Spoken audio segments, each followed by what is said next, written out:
All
right. Good morning, everybody. Welcome to Early Morning Crypto Talk. Bitcoin. Brandon here from Los Angeles, California.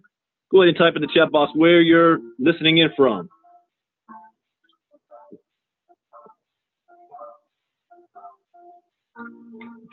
So we have Mahfouz. Welcome.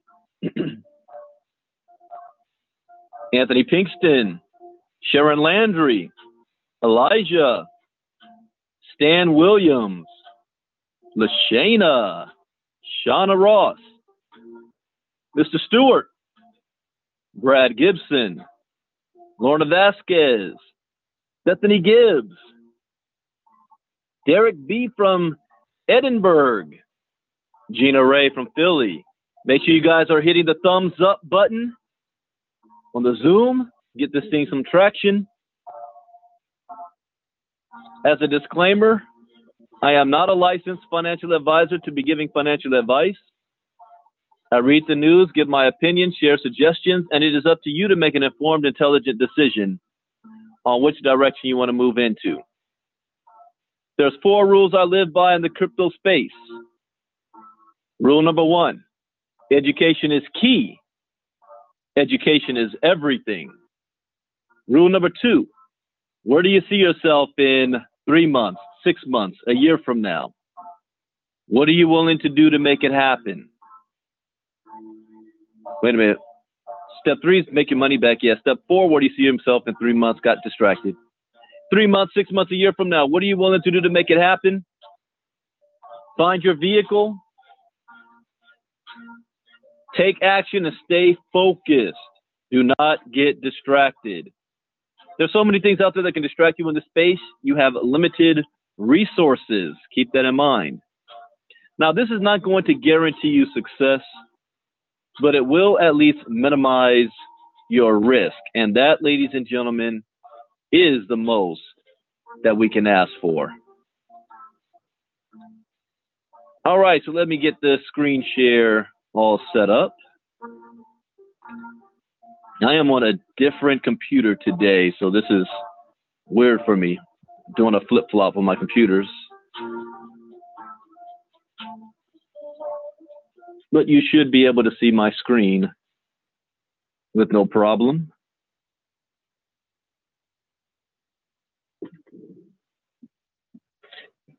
And I need my Bluetooth on.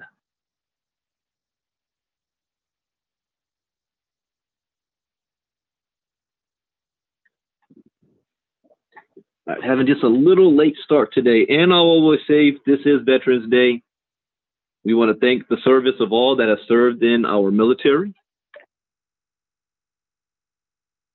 Respect and salute. Okay, so first up we're going to talk about is this article. 20% of Brits think Bitcoin will be as common as cash or card. And I agree with that.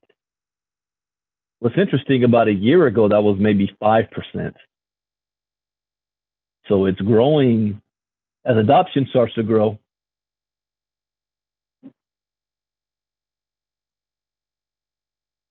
Well, let's put that in the chat box. 20% of Brits think Bitcoin will be as common as cash or card. I've been on those little double-decker buses. Kind of cool. Although the majority of the cryptocurrency community overwhelmingly views shifts towards cryptocurrencies as an inevitability,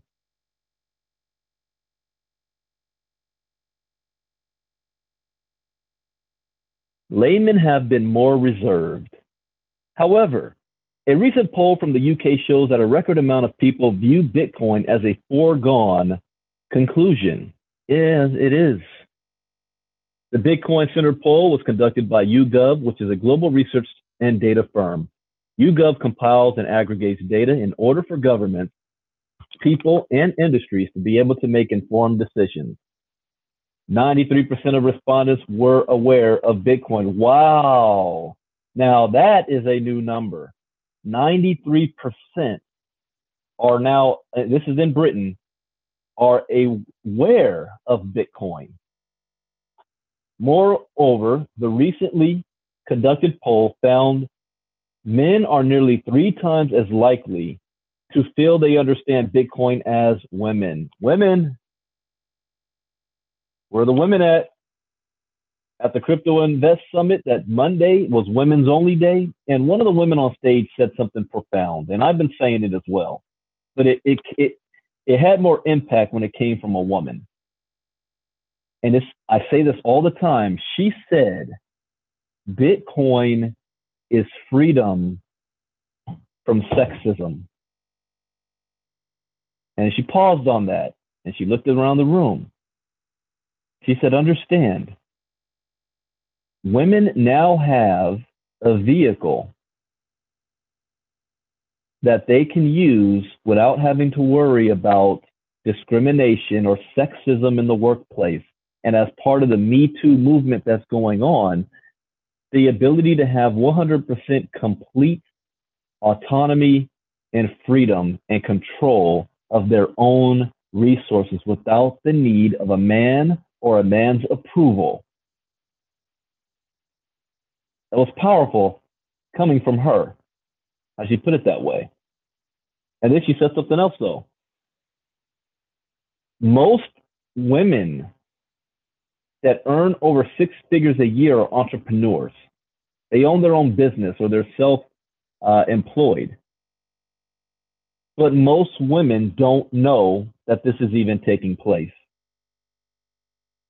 That if women want freedom, they need to get into crypto and Bitcoin. I thought that was powerful. But I'm not a woman, so I cannot lead that charge. I can support it. I can shed light to it,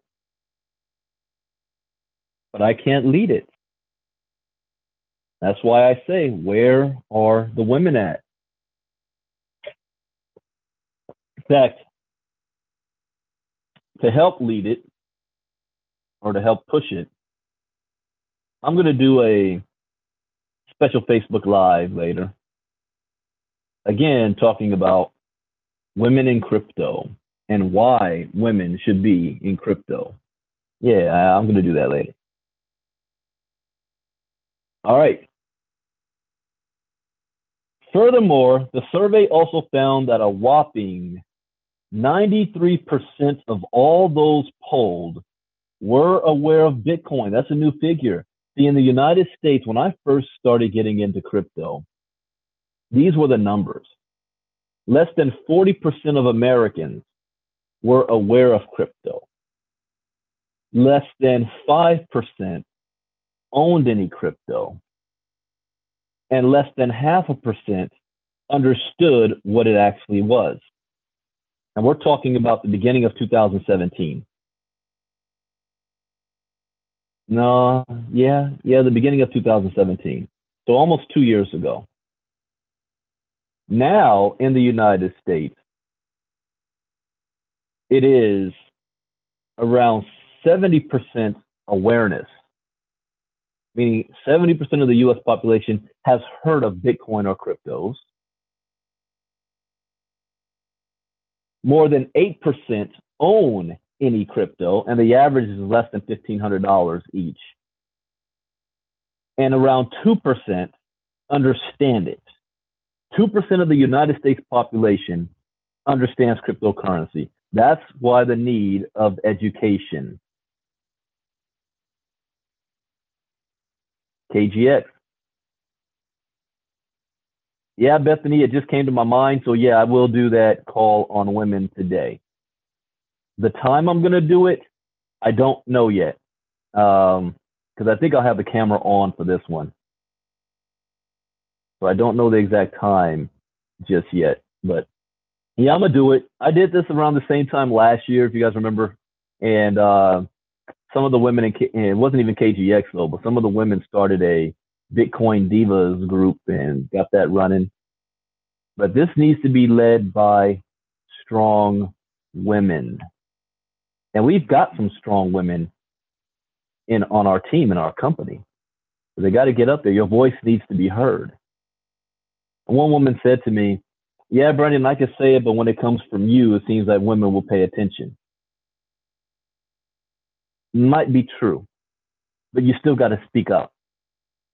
You got to talk about this. Sisterhood. All right, let me continue.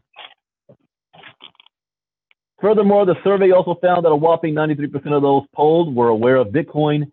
This figure is remarkable, considering Bitcoin's relative youth, and is likely a direct effect of Bitcoin's meteoric rise during 2017. In addition to this, 6% of all men surveyed had purchased Bitcoin, compared to a relatively meager 1% of women.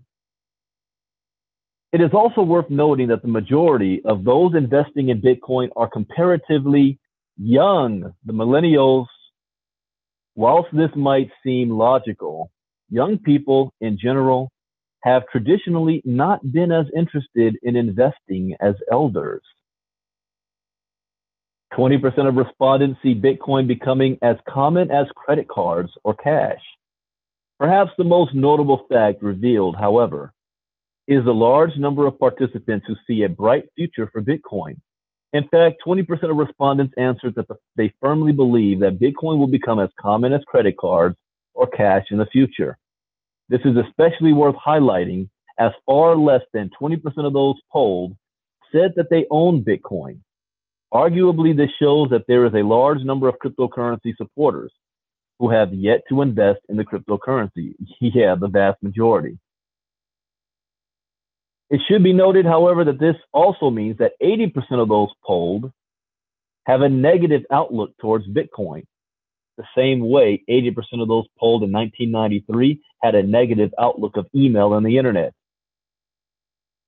Nevertheless, it is quite possible that this will shift.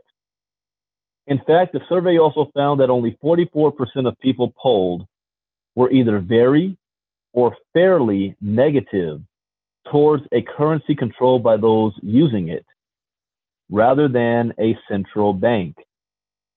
In summary, however, it is worth noting that a 93% awareness of Bitcoin among the general public is substantial.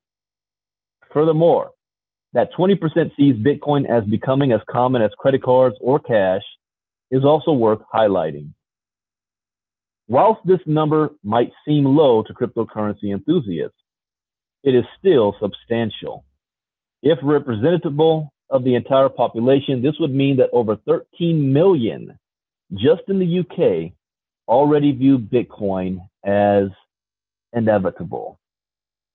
That's another reason why when we do our Bitcoin boot camps, we have a section about why you should care, why it should matter to you. All right, next up article. Before that one, let's go to this one here. Prominent investors predict U.S. debt could push people to crypto. I agree. See, when, not if, but when the collapse happens, do you know who's going to be in the safe zone? People involved in crypto. And why? Because that's going to be the stable, we call it stable coin, as the rapid inflation hits your pocketbook and your bank accounts and your money, and a gallon of milk costs $25, Bitcoin price is going to remain the same.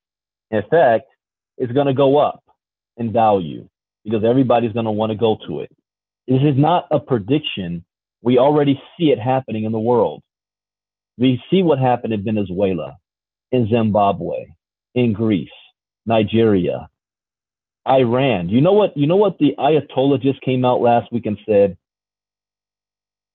Donald Trump just pushed a new round of sanctions on Iran, and it has not been covered in the news because of all the other drama that happens. Like every day I'll turn on the news, it's breaking news of something. So it has not been covered as it should. And I think the reason why it hasn't been covered is because it's not good news for us. We pulled out of the nuclear deal. We dropped more sanctions on them. Only this time Iran was ready for it. They're not stupid. They've been dumping U.S. cash and stockpiling gold for over a year now. Well, so has Russia and so has China. They've also been heavily involved in crypto. Not just Bitcoin, but also creating their own coin. And the Ayatollah came out last week and said, oh yeah, the new round of U.S. sanctions has had no impact on our society. Now, the media is still a propaganda tool for the government sometimes. And they've been distracted and they have not reported this because it is bad news for us. Why?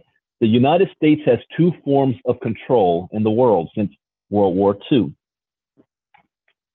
Number one is the world has been rebuilt on the back of the U.S. dollar. So by default, the U.S. dollar has become the world's reserve currency, more precious than gold. There's other nations out there that their national currency is the U.S. dollar. So if another country or nation or whatever is not doing what we want them to do, we say we will solve it through diplomacy. That's a code word, meaning we will threaten and bribe them that we'll take the money or we'll give you money if you do what we say. And if you don't, we take the money away. That's what diplomacy means. Don't let history books teach you differently. So we will put sanctions on your ass if you don't do what we say. And if that doesn't work, we always have option number two.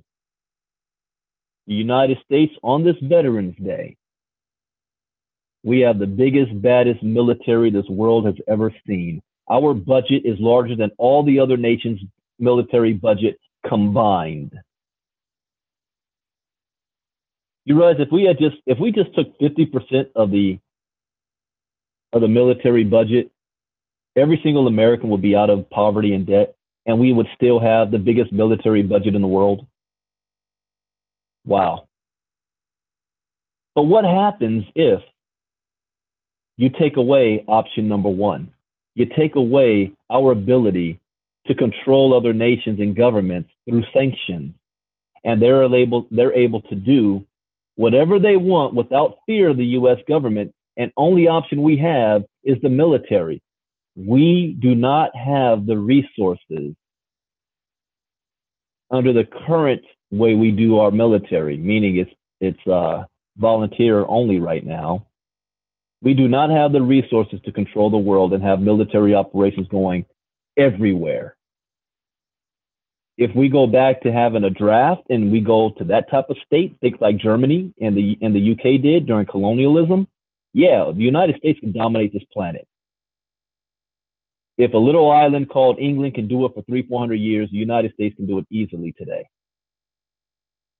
That's just not how we're set up. And if Iran is no longer fearful of our sanctions, and they say, we're going to continue building nuclear weapons anyway, what you going to do about it? And they call our bluff, that ain't good news. Now, I just went off on a tangent here because it's just to prove a point. So let's get back to the article here. Prominent investors could predict U.S. debt could push people to crypto. So my point was, we're already seeing it happen around the world. So it can happen here as well. Eric Voorhees, an American startup founder and current CEO of crypto exchange Shapeshift, is proposing debt will drive a cryptocurrency rally. More specifically, Voorhees has recently claimed that the U.S. massive amounts of central bank issued debt will inevitably cause problems. He's right. It's inevitable.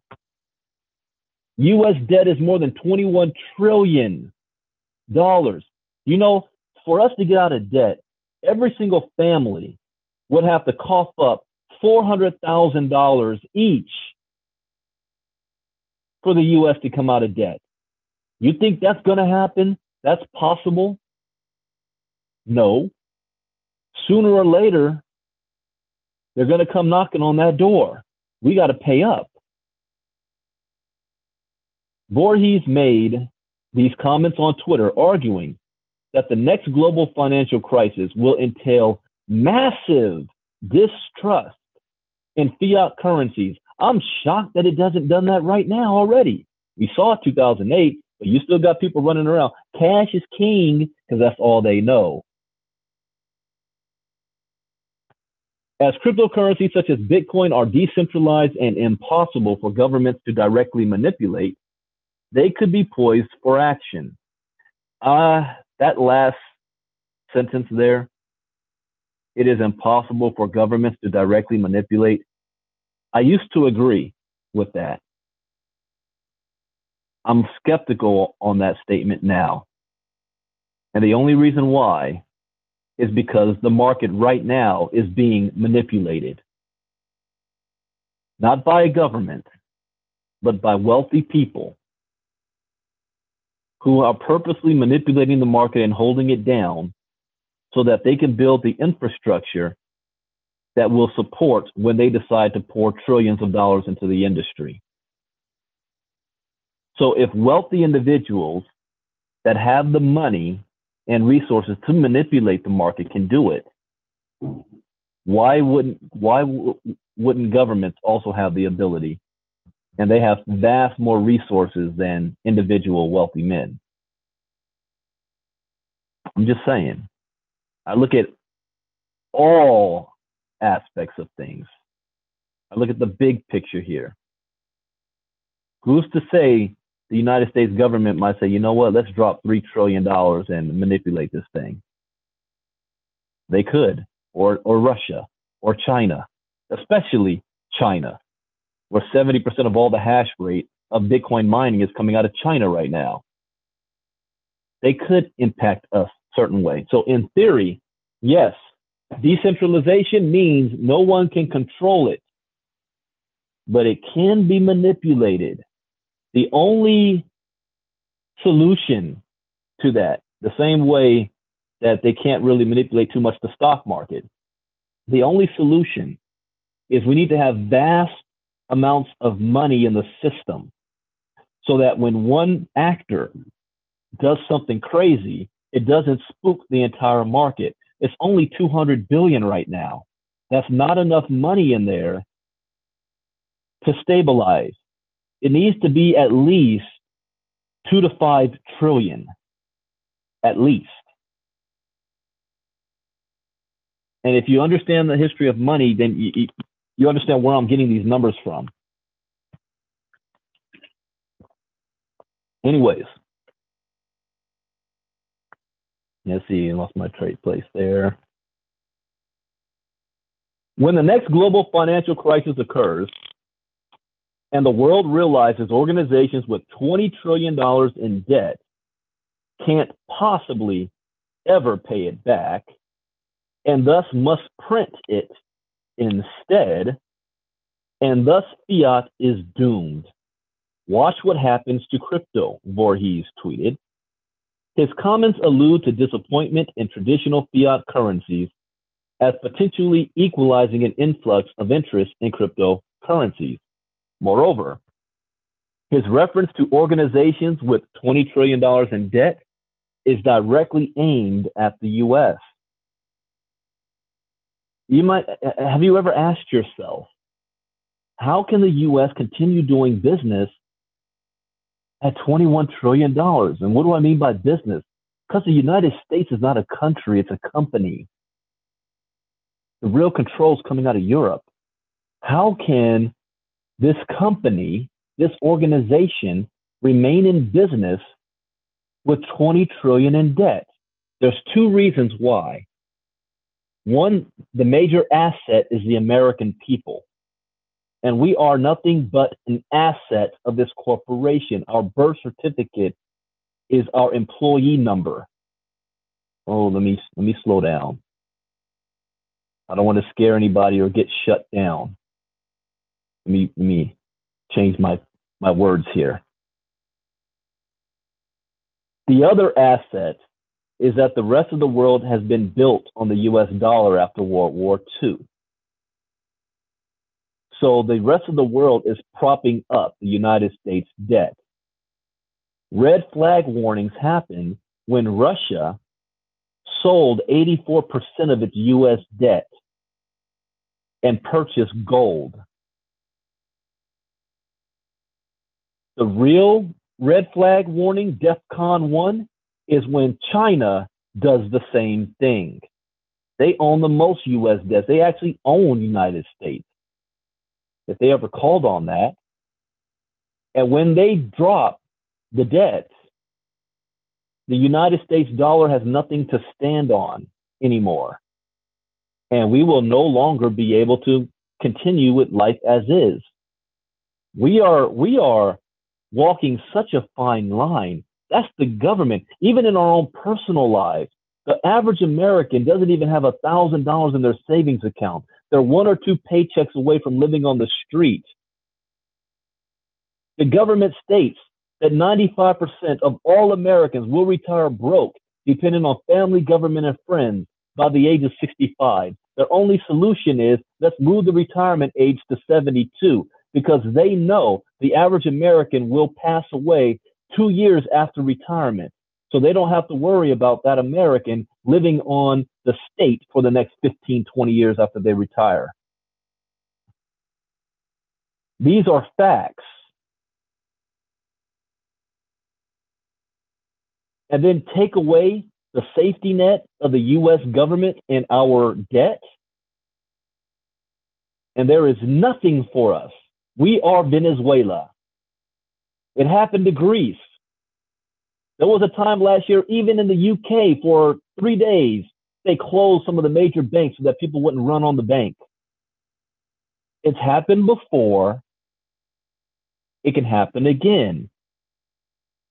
History repeats itself, but those that are not prepared for it are going to be hurt. I'm going way off in tangent now, but it's important you understand this. I'm talking on this article from a macro perspective, but you also need to look at this from a micro perspective of your own life. Can you survive for 2 years without making any new money today? No.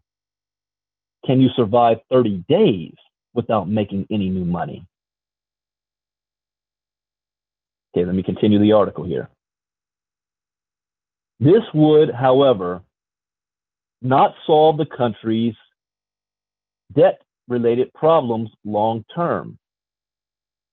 Oh, wait, let's skip the paragraph. At the time of writing, the United States national debt of more than $21.7 trillion. If Voorhees' comments came true, the U.S. government would commission the Federal Reserve to simply print more money. This would, however, not solve the country's debt-related problems long term.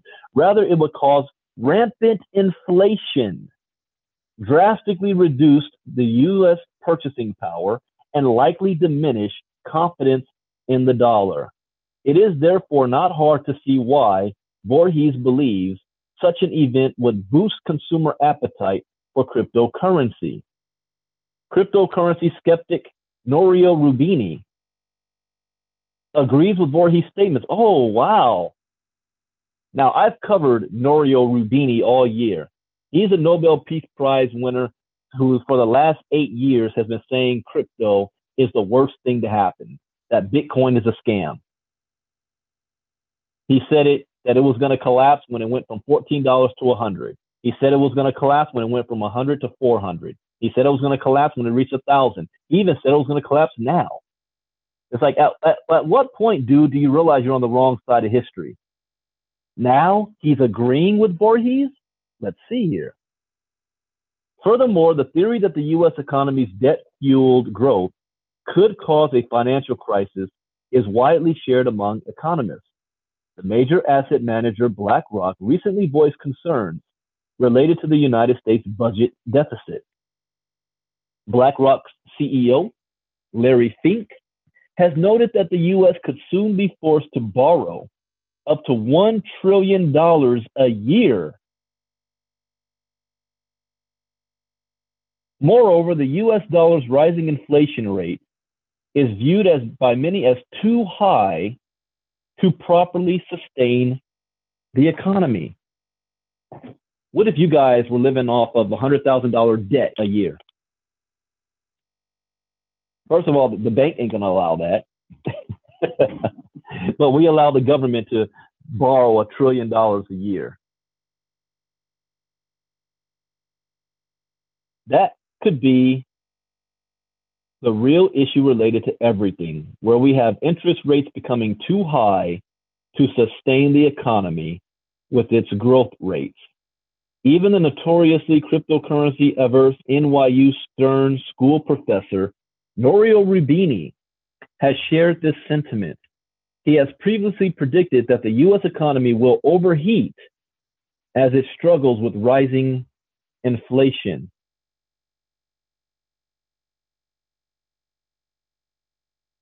This is interesting. Handy Rams, no. If people cannot go into more debt, if interest rates go up, they will not want to speculate on Bitcoin. That's an interesting statement. There's a difference between speculating on Bitcoin or getting involved in Bitcoin. Do you mean that they're not going to get involved in Bitcoin because interest rates are high? Common sense will say the opposite. And here's my point to back that up. What do people do in the stock market? When the stock market looks to be having a bearish tone, people want to save the value of the money they have. And there's two things that they do, or maybe three. They put their money in not savings accounts, because rich people don't just have a bunch of cash sitting in the bank. They know that savings isn't going to make them money. They purchase art, they purchase real estate, and they purchase precious metals. The real estate's probably the most risky out of those three, because real estate can go up and it can go down at the drop of a hat. Precious metals and art seems to maintain its value through the centuries. And they hold their wealth there and wait for the market to rise again, and then they take it out and put it back into the market and begin to invest again. What people will be doing with cryptocurrencies, if the market goes down, we look at like Venezuela, cryptocurrencies is why they survived. Without Bitcoin, or in Venezuela, the most popular is Dash. Those people would starve. I hope I'm making some sense here.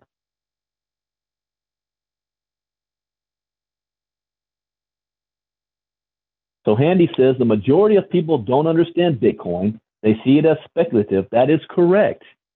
Just like the majority of people didn't understand the internet in 1993. That doesn't mean that they're not going to understand it tomorrow, especially if they're forced to understand it. When you can't buy bread at the grocery store and your only alternative is, hey, my cousin got this Bitcoin stuff and I'm able to buy stuff, watch how quickly people will understand and learn the new technology. Again, I'm not basing this on my opinion. I'm basing it on facts by looking at what's happening in Zimbabwe and looking what's happening in Venezuela, where the people didn't understand and know nothing about Bitcoin, but their fiat currency collapsed. And what did the people do? They understood Bitcoin real quick. All right, I don't want to go down that road. But everybody is allowed to have their opinion. This is a growing industry. I just read an article that states that 90-something% of British are now aware of crypto, that 20% now say it's inevitable. It wasn't 20% last year.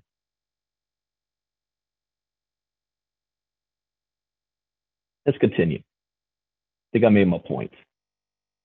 Unless Handy, what you're saying is that the US dollar is strong right now. As long as it's strong, they will not understand. That's my point. It ain't gonna be strong in the future. That's what this article is about.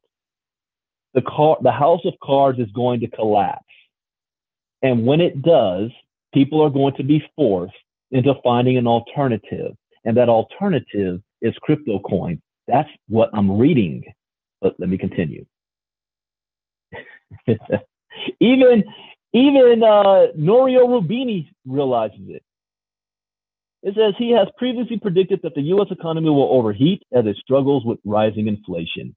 Due in part to this and monetary policy decisions from the Federal Reserve, Rubini predicts a financial crisis by 2020. All right. So he's saying, this is a guy who is against crypto and Bitcoin. We have a little more than a year before financial crisis takes place. If this was to occur, it is highly likely that investors will seek stores of value disconnected to the economy. Pay attention, Andy, on this one, because this is proving my point. Everybody in the United States loves the dollar. The dollar's king. That's all they know. So they don't trust Bitcoin because they don't see how it is useful in their day-to-day lives right now. They're not going to the store to buy milk with Bitcoin. They're pulling out their card and paying with the dollar. But listen to that statement. If this was to occur, it is highly likely that investors will seek stores of value disconnected to the economy.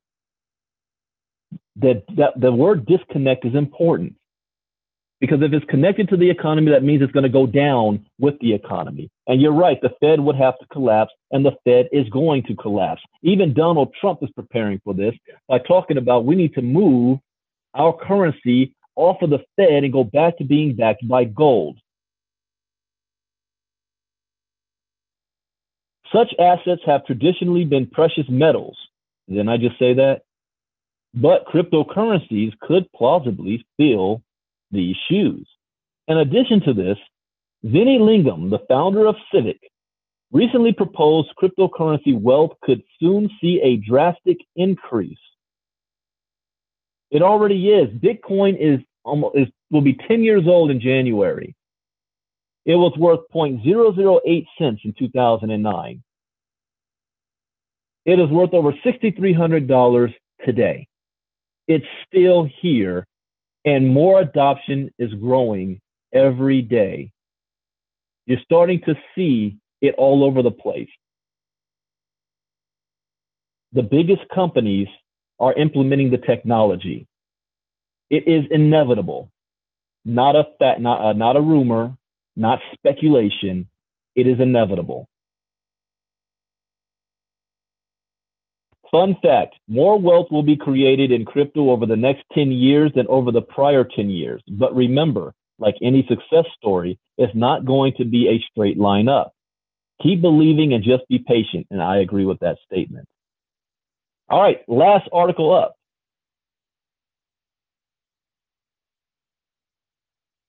Think globally. And 250K per Bitcoin by 2022 is clear, says billionaire Tim Draper. So here's now, what can you do to prepare for what's coming? What can you do to prepare for it? What do I always state? Start to build your crypto portfolio now with whatever budget you can afford. Have at least one full Bitcoin and stash it away. Forget about it. Forget that you even have it. That's another option as well. Andy says, learn to trade. Absolutely. I did. I flipped $30 into six figures in less than 4 months because I learned how to trade. So think globally and 250K between Bitcoin. At this year's Web Summit on a panel discussion with Gary Tan, Peter Smith and Jen Weichner of Fortune magazine, billionaire venture capitalist Tim Draper reaffirmed his belief that Bitcoin will achieve a price of 250K by 2022. What if, because I always I'm very conservative, I look at worst case scenarios. If he says 250 by 2022, what if he is, 80% wrong? 80% wrong. That's still over 40K. The price of it right now is at 6,300. It's still over 40K if he's 80% wrong. All right.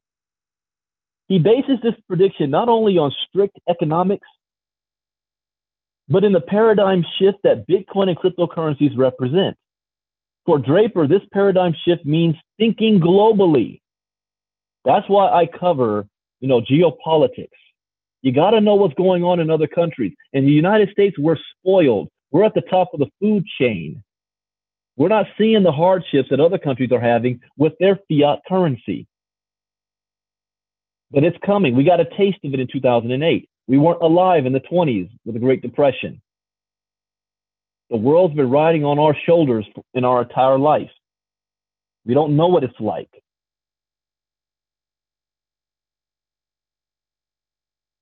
So for Draper, this paradigm shift means thinking globally. Human beings are tribal creatures, he observes, and where geography and politics once fostered and represented a separation of tribes, Bitcoin and blockchain technology presents an opportunity to build one tribe. As one tribe, participants engage in a global economy where geographic borders become less important. Draper argues that political currencies are going to fail against digital currencies such as Bitcoin. Let me stop right there. I don't go that far. I believe that when he says political currencies, he's talking about nations' currencies, the ruble, the yen, the pound, the euro, the Canadian dollar, the US dollar. I believe as long as we have nations, we will always have currencies specific for those countries. And that cryptocurrencies can operate side by side. I'm not of that belief it's one or the other, or that one's going to destroy the other. I don't believe that. I believe that they can work side by side. Tim Draper, though, says that they're going to fail against currencies such as Bitcoin. Again, I disagree with that. I do believe that they're going to fail, but it has nothing to do with Bitcoin or crypto. They're going to fail on their own. Knowing the history of money, most nations and their currencies don't last more than 200 years before a new system pops up to replace itself. The longest lasting currency in the modern world right now is the pound, the British pound, that has undergone many, many changes over the last 400 or 500 years. That's the only one. And it is not the world reserve. The US dollar is. And even the pound was even propped up even more with the euro. We just haven't been alive long enough that people don't know their history. So yeah, fiat currencies are going to fail, but it has nothing to do with Bitcoin. Artificial borders based on politics and geography are stripped away. Never before in human history have human beings been presented with such a choice. I agree. That's why I state cryptocurrencies represents the greatest economic shift in wealth in the history of mankind for the most amount of people. The blockchain technology represents the greatest invention and will have the biggest impact on human history and society since the introduction of agriculture. The foundation is being built underneath everybody's feet and they don't even know it yet. For the first time in history, every single human on this planet has access to wealth generation, regardless of what language you speak, regardless of the skin color, regardless if you're a man or a woman, regardless of the country or family you were born in. All you need is a cell phone, access to the internet, $5 to your name, and a willingness to learn. There is no barrier of entry. That is why I'm going to be doing the Facebook Live later, just for women. He is right. This has never been presented to all of humanity before, ever. This is a very unique time to be alive today. And shame on you if you squander it, because you are alive represents you, your genes and your blood have survived since the beginning of humanity, and you're here right now. You're here. And you have the responsibility of if your bloodline continues into the future and what type of life they're going to live by the decisions you make right now during this unique time in history. You aren't here for the gold rush. You weren't here for the other industrial revolutions. And your ancestors that were didn't do enough with it at that time. That's why you're in the financial situation you are right now. But you have the possibility and the option of changing that right now. I take that very seriously. It's why I'm passionate about what I do.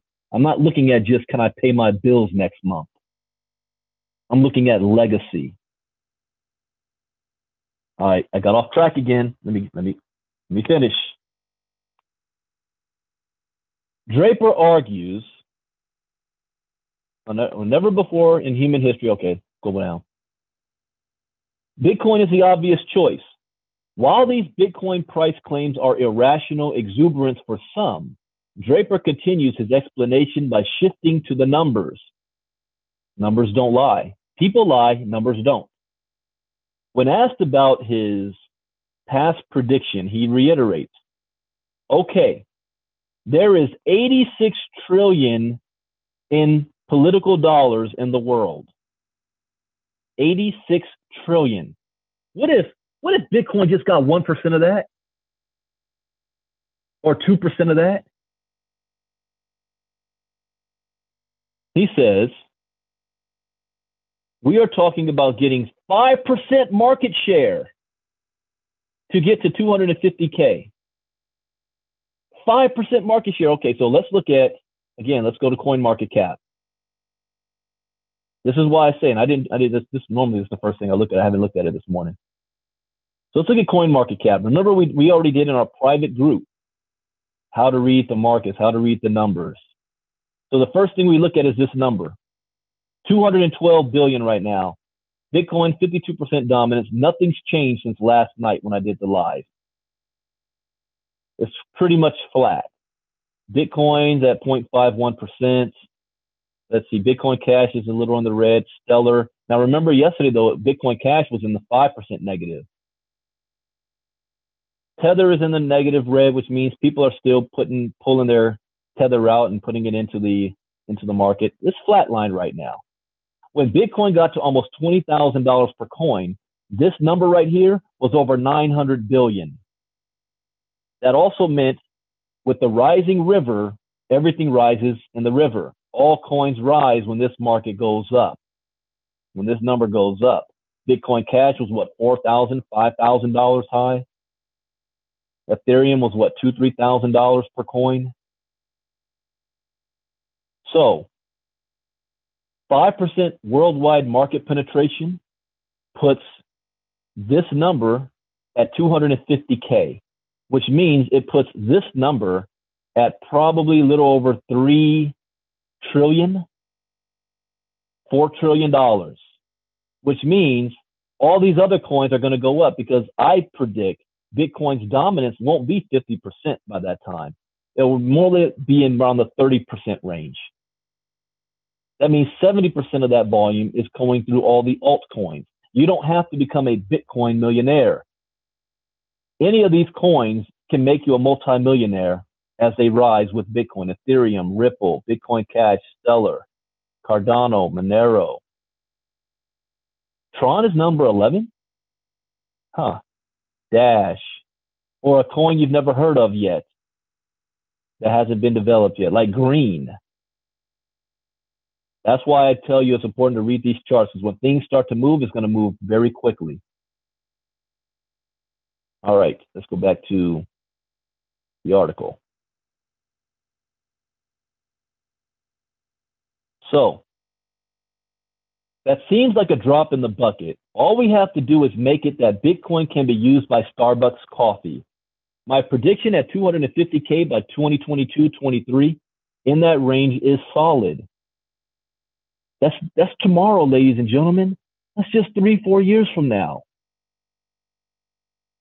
3 or 4 years is going to come anyway. How much money is your money in your savings account going to make in the next 3 to 4 years?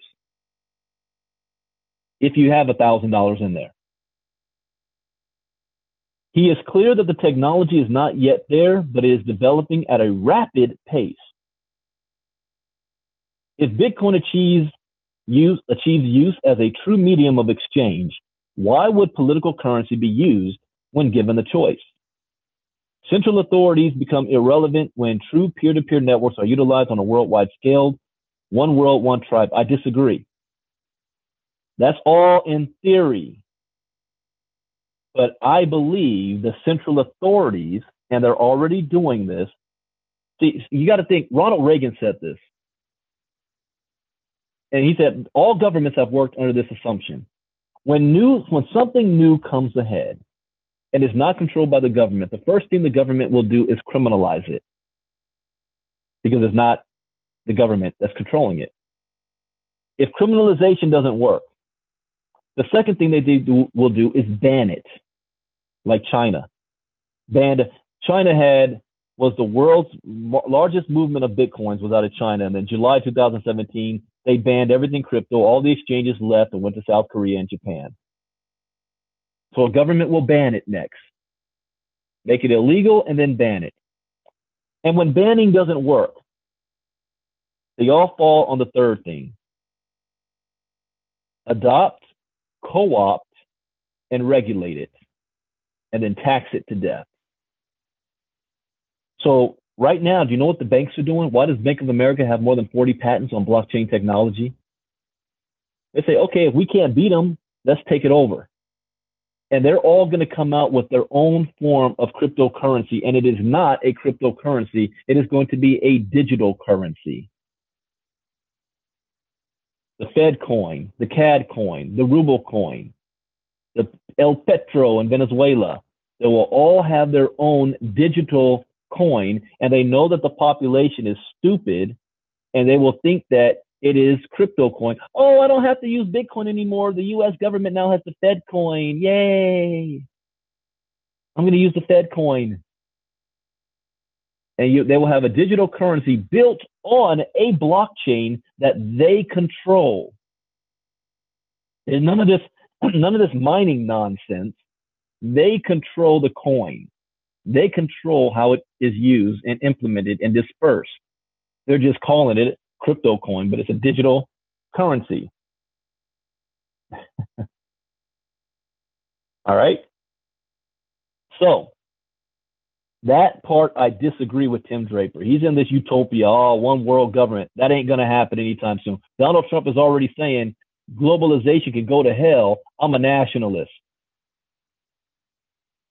So that's not going to happen anytime soon. There's too much political division. There's too much division within religions for there to be a one world government. Only way I see that happening is if World War III happens and more than half of the world's population is wiped out and the world has to rebuild. And whoever is the main authority that is left standing and takes over the world, that's the only way I see that happening. The United States was in position to do this after World War II. But since we're a democracy, we did not. We said, okay, you'll just be using our money. That's how we'll control you. But a World War III scenario, you wipe out more than half the world's population. The survivors are going to be looking for whoever can feed them. Political, disagreements be damned. Who's going to put food on our table is going to be the new master. And they're going to say, we're not going to go back to the way things were that caused World War III. We need a new system in place. World war government. You know who really predicted that? Star Trek. Watch Star Trek. I forgot the episode, New Generation, where they talk about, even in the original Star Trek talked about it. Captain Kirk, Jean-Luc Picard, Janeway, they all talk about a time when humans were scattered to different nation states and used money and all this stuff, and it took a calamity. Some might call it a false flag, a way of eliminating worldwide population because the planet cannot sustain the current growth that we're on right now. Bill Gates talks about this. Eugenics. All right, well, I'm going way off track. All right. Anyways, this argument does not apply to individuals. Some will be forced to choose Bitcoin. And when a conversation concerning crypto platforms emerges, Draper argues that a real shift will occur at the institutional level. Nobody with a crypto platform is going to want to sell for a political currency. As long as, we can use crypto to buy stuff. That's true. That's why Bitcoin, I predict that Bitcoin is not going to be that one world government currency or one world currency. Bitcoin is going to be used as a store of value. It'll be digital gold. It'll be another coin that will be the day-to-day use for people. I just don't know what that coin's going to be. It could be Bitcoin Cash. It could be Litecoin. It could be Ripple. My bet right now is Ripple, only because of the adoption that the billionaires, the banks, the governments, and all of the corporations are doing with Ripple right now. Because it's some form of control. Ripple is not a cryptocurrency. I better not say that loud in a Bitcoin convention. That may be fighting words. The nerds take that stuff seriously. It could be Bitcoin Cash. I don't know. But anyways, nobody with a crypto platform is going to want to sell for political currency. If Goldman Sachs recognizes they can only buy Coinbase with Bitcoin and they can't use that fiat junk, they're going to have to buy it up and the price will go up. Considering Coinbase's billion-dollar revenues during a bear market, they made $8 billion. What do you think they're going to do when the market starts to skyrocket?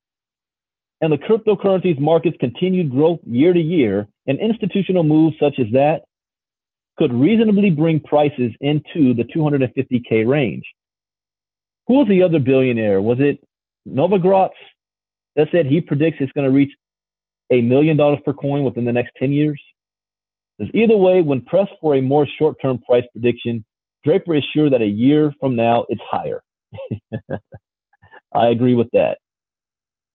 So again, with all these high numbers, what can we do individually? Number one, get educated. Whether you believe in Bitcoin or crypto or not, if you want to not only thrive, but survive this century and moving forward, you need to know about this. You need to take the red pill. Get out of the matrix. Even if you still have that 9-to-5 job mentality, that you don't believe in none of this entrepreneur stuff, you think it's all scams, and you believe in working 40 hours a week to get your paycheck, you're not going to be able to get a job in the future if you don't understand Bitcoin and crypto and really blockchain distributed ledger technology, because it's going to be on your job application. Just like check off, do you know Microsoft Excel? Do you know PowerPoint? Do you know spreadsheets? How many words do you type? How fast do you type per word in a minute? Do you know blockchain protocol? Do you know coding? Do you know share nodes? Well, wait. Whoa, what is that? Yeah, you're not going to be able to get a job if you don't know that stuff. But right now, get yourself educated and start to build your crypto portfolio now, before the rocket takes off, because you'll be able to tell your grandkids, you remember when Bitcoin was less than $10,000 a coin, and they're going to look at you like you're crazy. All right. All right, guys, I hope you learned something new. As always, that is the point. I went a little bit long today because I kept getting distracted and sidetracked, but I hope you learned something new. I will be in Chicago this week for our Bitcoin boot camp. Well, it's not necessarily a Bitcoin boot camp, but I'll be in Chicago. Friday, I'll get there on Thursday. I'll be there from Thursday to Sunday. I'll be in Santa Clara for the Blockchain Expo later on this month. And then from there, we're planning our big Bitcoin boot camp in Seattle, January 25th, 26th. So we're looking forward to that as well. But get involved, get in the game, get you some mining rigs. The mining rigs is going to put you on point, give you enough money that you can invest properly. 2019 is going to be lovely for a lot of people, and it's going to be a nightmare for most. You get to choose which one is going to be for you. See you all. I should be doing a late night crypto talk tonight, and I will be doing that special Facebook Live, the women in crypto. Why women, I'll title it that way. Why women need crypto. Yeah, I like that one. All right, with that, you guys have a great day. Bitcoin Brandon out. Bye-bye.